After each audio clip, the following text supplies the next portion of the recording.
Hello everyone. Today I'm going to show you how to get the monster masks in the Legend of Zelda Breath of the Wild, as well as the Dark Link armor or outfit.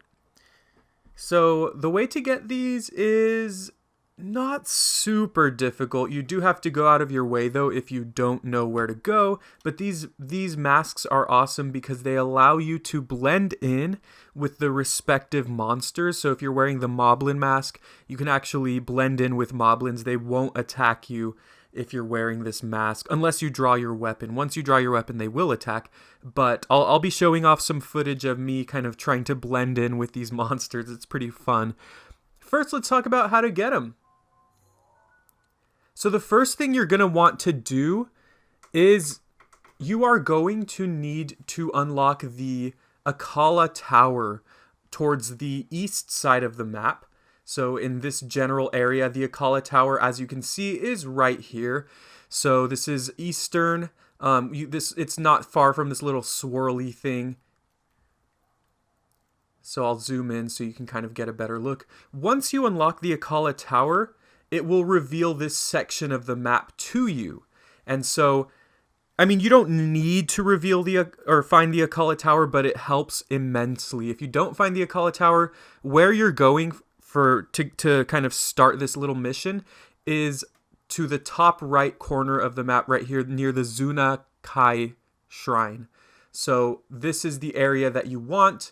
I'll zoom in, and this is what helps. It's pretty awesome. This lake, as you can see, it's called Skull Lake, and you can kind of see why. It's shaped like a skull, and so you want to be in this little eye. There is a shrine here, the Zuna Kai Shrine, and it's up at the very top of an extremely high spire. I spent several minutes, is what I meant to say, trying to climb up this thing. It took me forever. I had to use a lot of potions, but let's go ahead and travel there just so you can kind of see how it's going to look. But anyways, the point here is that you want to go to this area.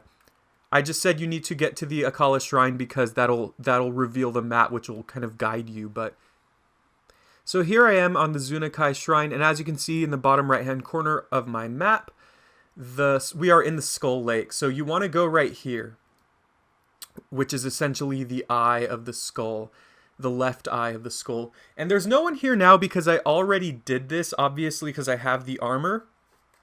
But you're looking for a little monster guy, a little creature named Kilton. So I'll be showing an image of him here. Again, since I've already found him, you know, he's not here in my game. But you're going to look for Kilton, and you can find him at any time of day, at any time during the game, like any point in the game. Just come to this area and he will be here. You'll talk to him and he'll talk about kind of wanting to open like a monster shop or something like that, and then he'll tell you to come look for him in one of these areas. So I will post on the screen right now a list of the areas where you can find Kilton, and some of these might require a little bit of looking. I will show you one of them that I know for sure. I personally don't know all of them, but he will be located at nighttime in one of these areas once you find him in the Skull Lake. So find him in the Skull Lake, talk to him. After that, you need to find him at nighttime in one of these areas. Alright, so here we are in the Zora's Domain. I've fast traveled to the shrine here. We are here in the map in case you haven't seen this place. This is the Zora's Domain. And you see up there, that little balloon. That is Kilton's little shop. So this is where to find him in the Zora's Domain. And I don't think it matters which place you find him at. I think he will always have the same weapons and armor, the same items in his repertoire, no matter where you find him. The thing that does matter is how far along you are in the game. So depending on your progress in the game, he will have different armor, different different items, more powerful items. And so I'll be showing a list here because I don't remember off the top of my head. I'll be posting a list right here on the video. These are the different items he will have in the shop, depending on how far along you've come in the game. And by how far along in the game, I mean how many guardians you've completed or saved. So if you've saved one, he'll have new items. If you've saved 2, he'll have new items. If you've saved 3 of them, he'll have, even more items. And then if you've saved all 4, he will have the maximum amount of items in his shop. So just be wary of that. You do need to have completed some of the Guardian missions to unlock some of the armor. We're taking the long way to find him. We're almost there. It's almost morning time, so we kind of have to hurry.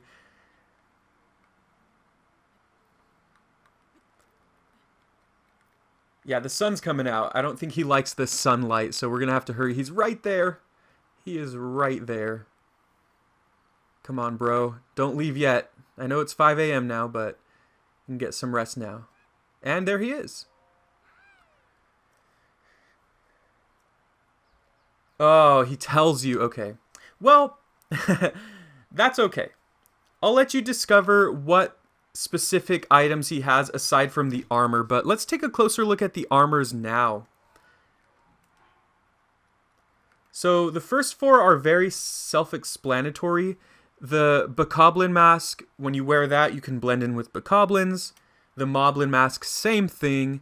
Lizalfos Mask, same thing. And then with all of these, once you draw your weapon, they will start attacking you. So you have to be kind of sneaky.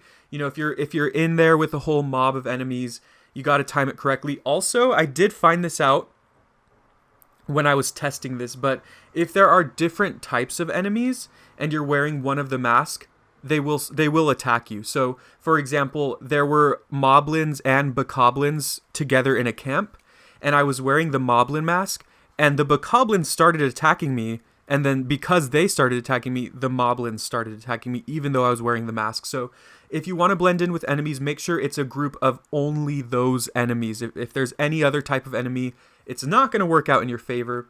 Also, the Lynel Mask is awesome, but as you can see here in the description, don't linger too long because they're pretty smart. So if you wear the Lynel Mask, they'll kind of stare you down for a little bit. After a little while, they will indeed start attacking you because, again, they are a lot smarter than normal enemies. And then the Dark Link armor is really awesome. It looks very awesome. It's not particularly strong.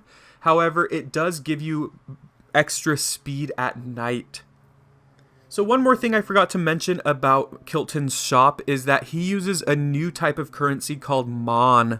And it's really simple. In order to get Mon, you have to sell him some of your monster parts. So given that this game is so open, there's so many enemies, and they do all respawn with the Blood Moon, just kind of stock up on a bunch of monster parts and then sell those monster parts to Kilton for extra Mon. I was able to get every single piece of armor here because I've been hunting Lynels like crazy. Like I've been, killing all the Lynels, and then when I wait for a Blood Moon to happen, then I go and kill them all again. So I've been farming Lynel parts, and I sold a bunch of Lynel parts to Kilton, and I got a ton of Mon, and that allowed me to buy all of these very easily. So let's see these awesome things in action.